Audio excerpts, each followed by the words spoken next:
This is I Love That. And we're a podcast that we do for our son, Jack. And he's 21, only child. And we thought, since he's 21 now, we should get busy giving our, doing these. Our story. Yeah, our stories. So where's the lid?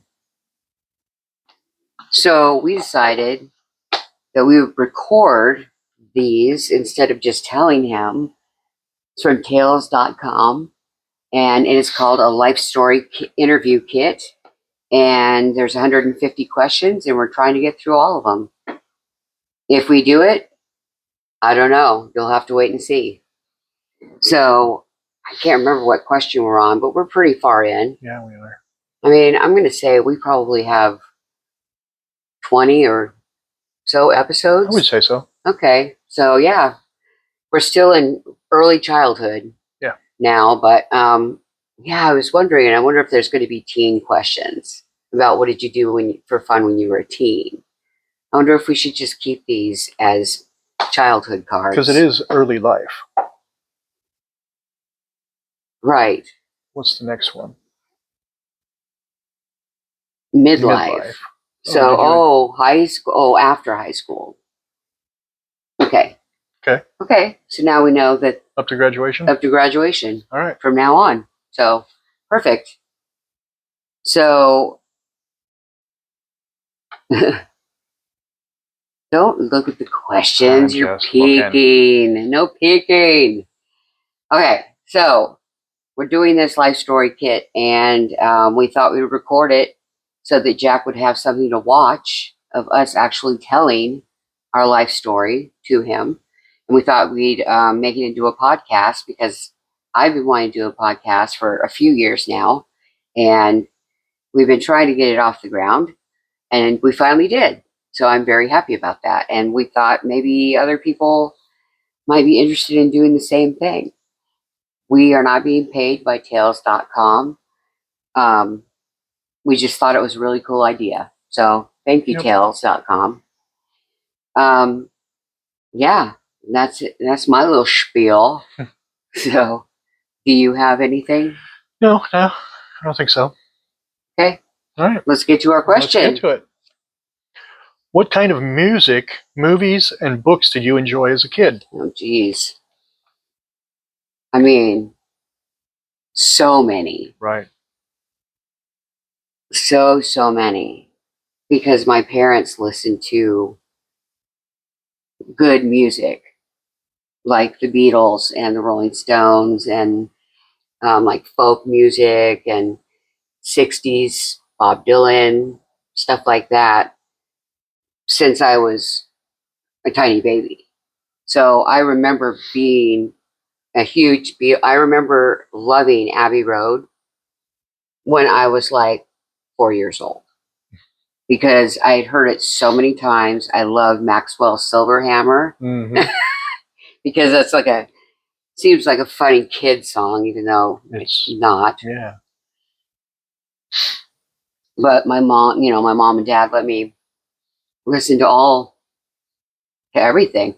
They had Herb Albert and the Tijuana Brass. They had a lot of show, like movie soundtracks. South Pacific and, South Pacific, Carousel, Butch Cassidy and the Sundance Kid, Sound of Music, So we listened to everything. And then when I was when music, as far as music goes, I saw a commercial for Sean Cassidy's first album on TV, and I fell in love with him the moment I saw him sitting on that bus bench, trying to hide from the girls or whatever. I was like, that was it for me. I was smitten. So I went out and bought his first album, and then that's all I listened to probably for a couple years. But I did, my mom and dad still played music, and I remember still, even in my Sean Cassidy phase. I remember listening to Foreigner. I had Foreigner records and stuff like that. But I liked disco too, you know, because I was young. We were 10 and like 8 in 77. Yeah. So, you know, we were little kids, so disco songs were cool. You know, they had a great beat and Funky Town by Lip Sync. right? I remember that was huge. Oh my gosh. Oh my, I'm Donna Summer and Gloria Gaynor. I mean, so the Commodores. Oh my gosh, the Commodores. And now, I mean, you know, going through life, we just listen to everything. Yeah. Which is great. And I feel like you do too. I mean, you're more eclectic in music than I am. And that wasn't the case. No. For a long time. No, it wasn't. When I first met you, you did not have very many diverse bands that you liked. You liked Southern rock. Everybody listened to Skynyrd and Van Halen. Right? But you did like, you heard some, like Dr. Demento. Oh, I listened to Dr. Demento, and I did too when I was in high school. So all those weird songs and Weird Al and just goofy songs. But I was a huge Kiss fan. Oh yeah. From very young. In fact, I remember when the Double Platinum album came out, I was already a huge fan. And when that came out, they redid the song Strutter. It was Strutter 78. So I know it was in 1978. Oh yeah. I was already into them. Oh wow. So, and that was what, I was 10. Did you say your first concert was Kiss when you were 10? Yeah. Right. So that was 70. Was I 10? I was in 5th grade. Oh. So. I don't know. What is that? 11, 12? But still, I was way into them. Yeah. I had all their stuff, posters. I was a huge Peter Criss fan and Ace Frehley. And then when they left, I think the band went downhill and I stopped listening to them. So there you go. I still listen to the early stuff. It's great. Sorry, Kiss. But yeah, my Sean Cassidy obsession was, you said you had posters. Yeah. Yeah. You couldn't see the wall. You couldn't see what the wall looked like. Right. Because I had so many Sean Cassidy posters and I had no other posters. No one else. It was pure Sean everywhere. I had one of those, you know, they have the life-size stand-up posters that you do. I had that. I mean, I just had everything possible I could find. Tiger Beat, Teen Beat. I would just pour over those and cut out every picture, every single. And if it was too small to put on the wall, it went into an envelope under my pillow.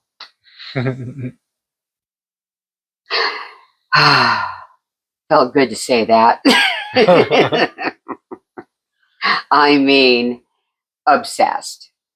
So I went to see him twice, one in 77 and once in 78. And, or was it 78, 79? I can't remember which one it was, but it was in those 3 years I went to see him twice. And yeah, wow. I just loved him. And then, you know, Hardy Boys, of course, because they're talking about movies, TV shows, was Hardy Boys. Yeah. And I hated Nancy Drew week. Oh, I had such a crush on her. Ugh. Every year, I mean, not every year, sorry. Every other week was Nancy Drew week. So I hated it. I'm like, I want Sean.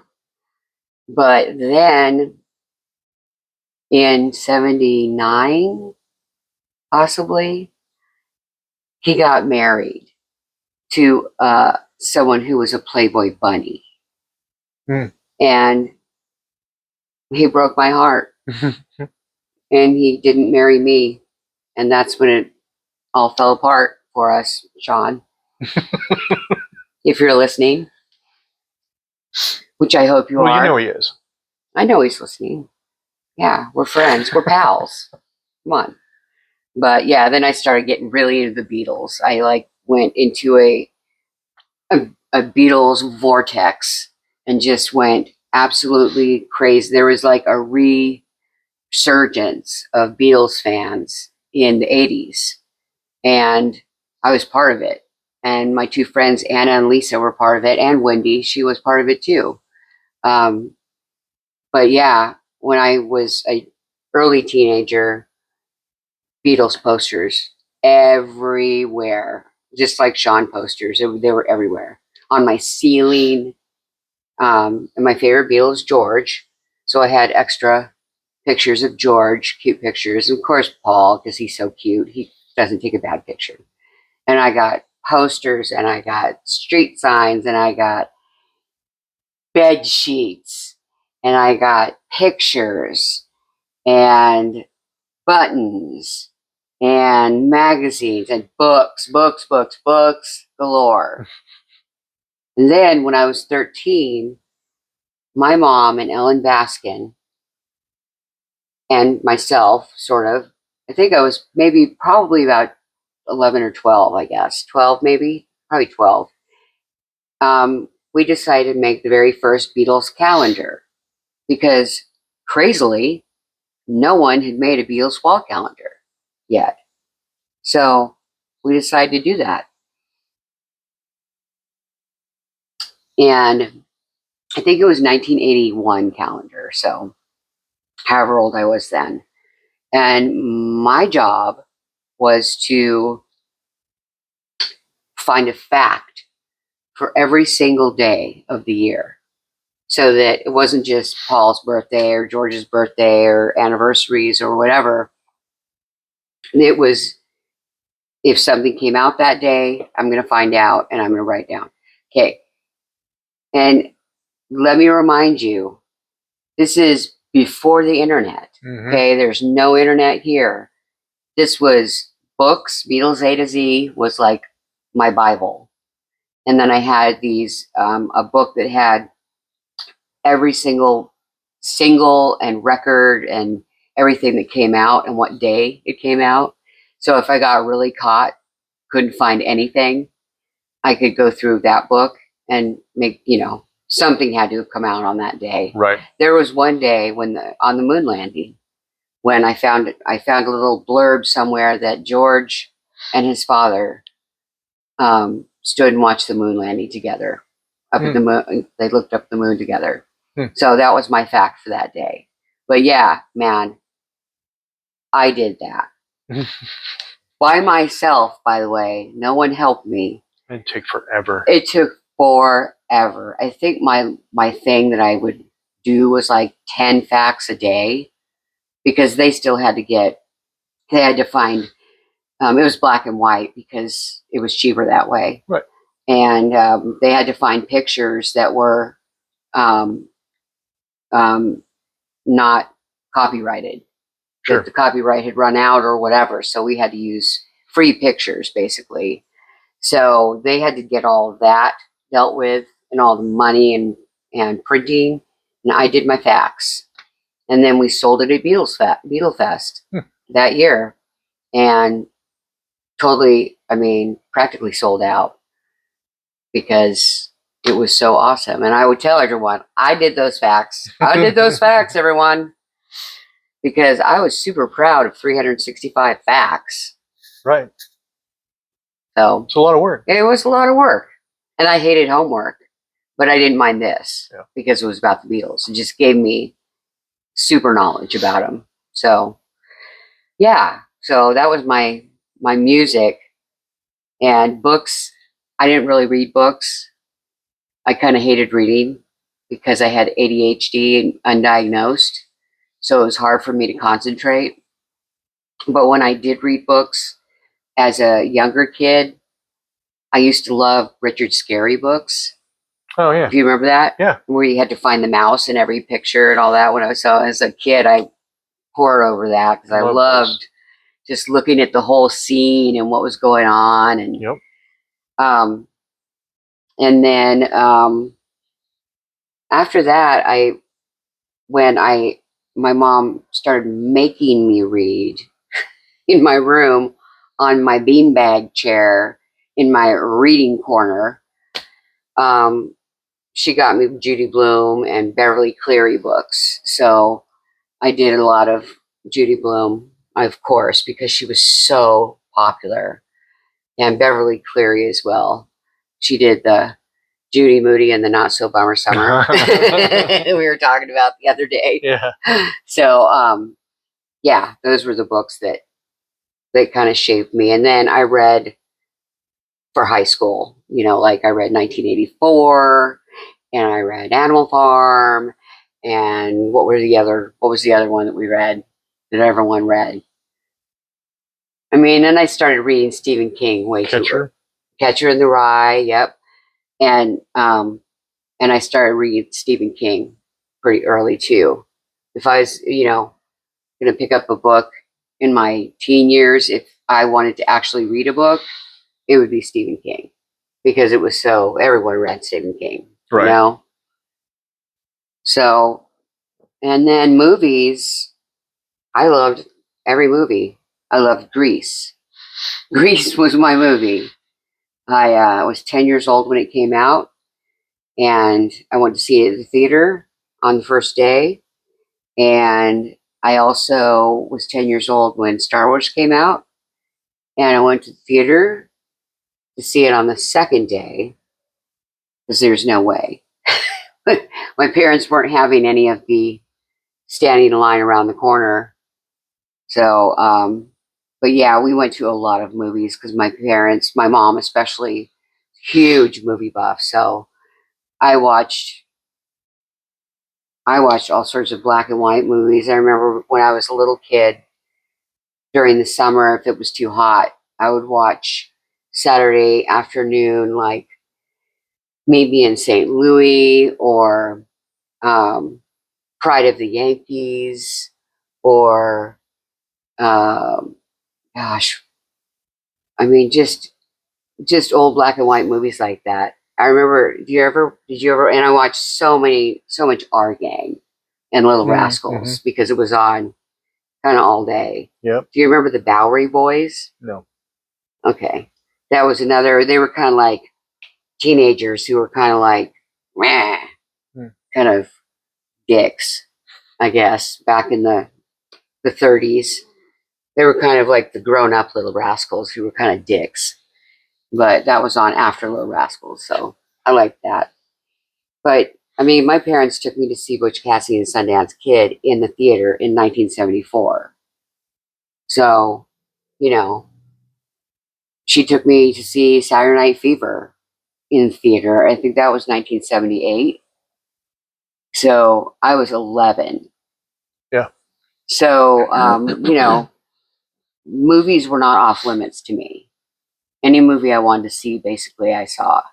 Yeah. And I saw them all because I love movies. I'm a huge movie nerd, and TV show nerd, for that matter. So that's kind of that's my deal. Okay, well, that's it for the show. Yeah, exactly. Now we're out of time. Sorry.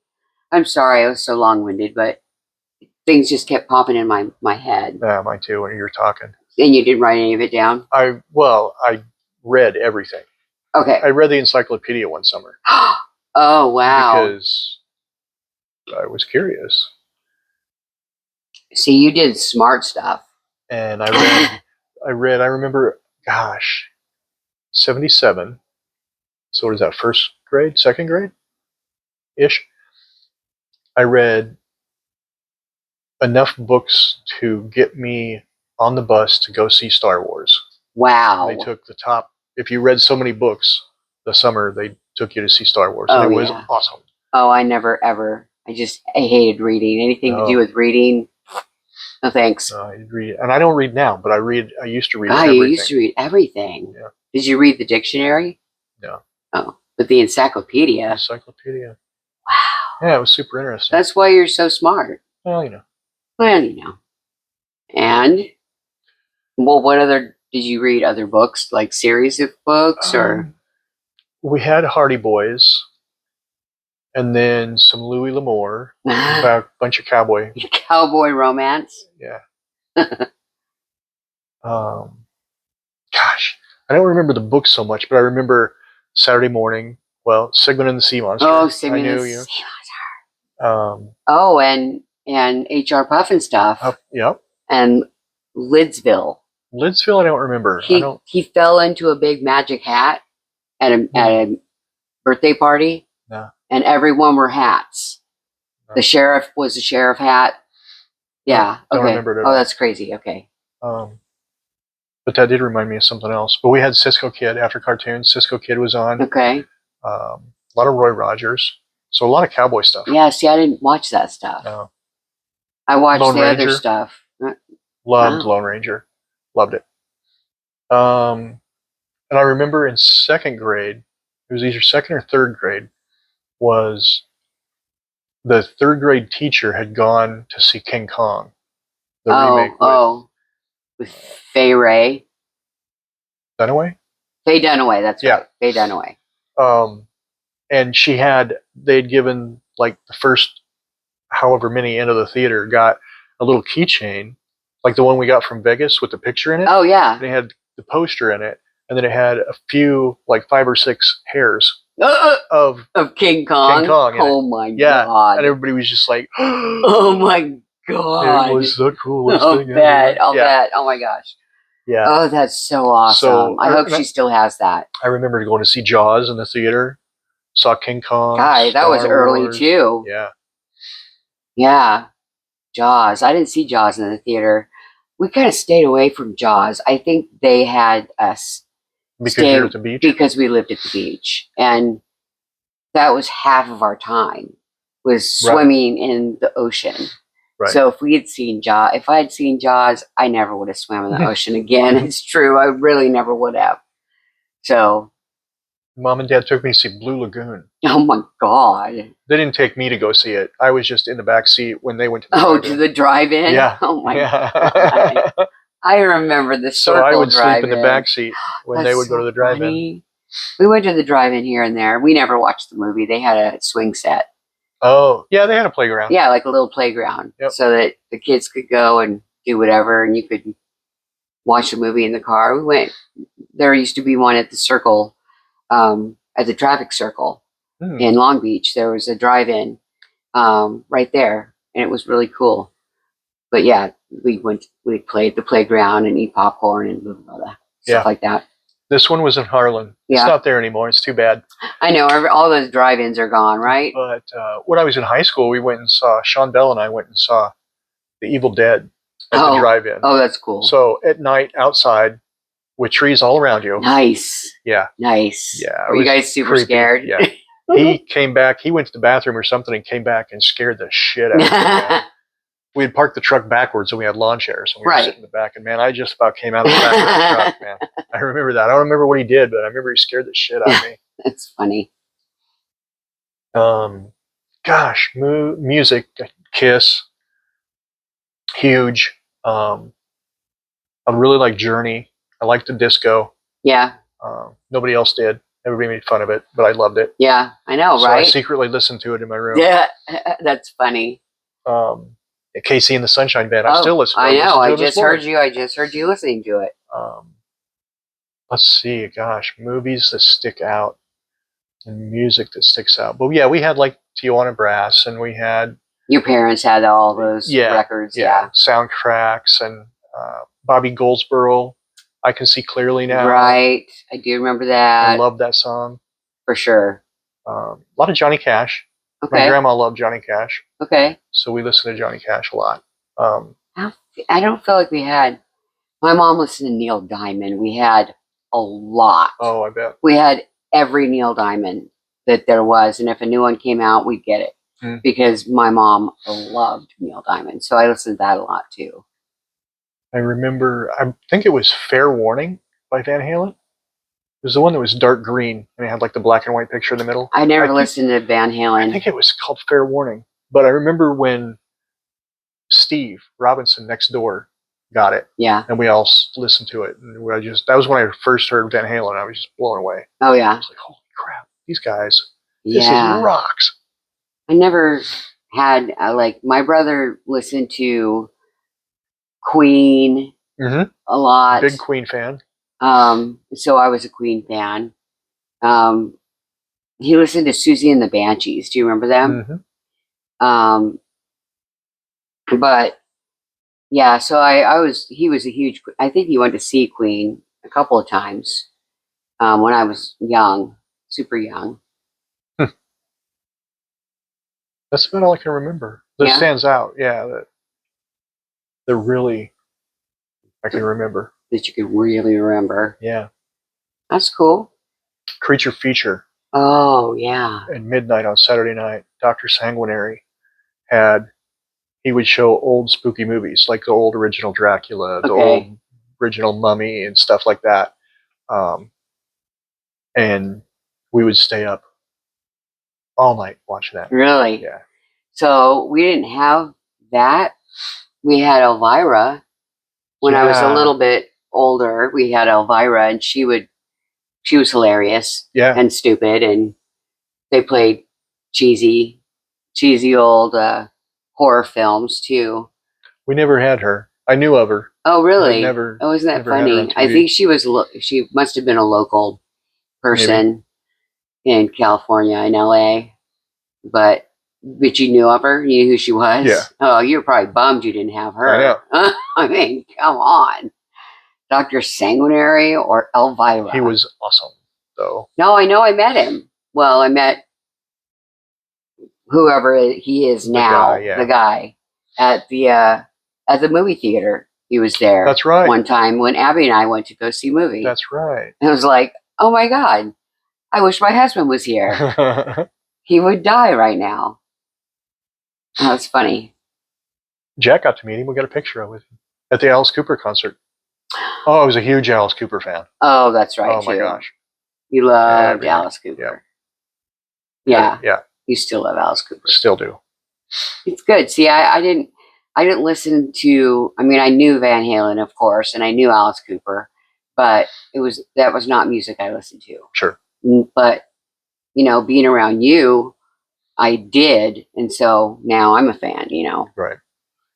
But back then, I was a little more picky. Sure. I would pay good money to go see Alice Cooper today, even. You have paid good money to go see Alice Cooper today. But yeah, that's about all that I think it is. Okay. Well, I think we covered a lot. Yeah. The doggy over there is getting He's eyeballing me. Restless, starting to scratch at the kennel, which drives me crazy. So, I mean, I guess that is, we'll wrap it up and let you go. And thanks for watching. Please like, subscribe, follow, all that good stuff on all of our socials at ilovethat.jackscrib, or you can email us, and you can email us at ilovethat@jackscrib.com. So I guess until next time, this has been I Love That. See you later. Bye.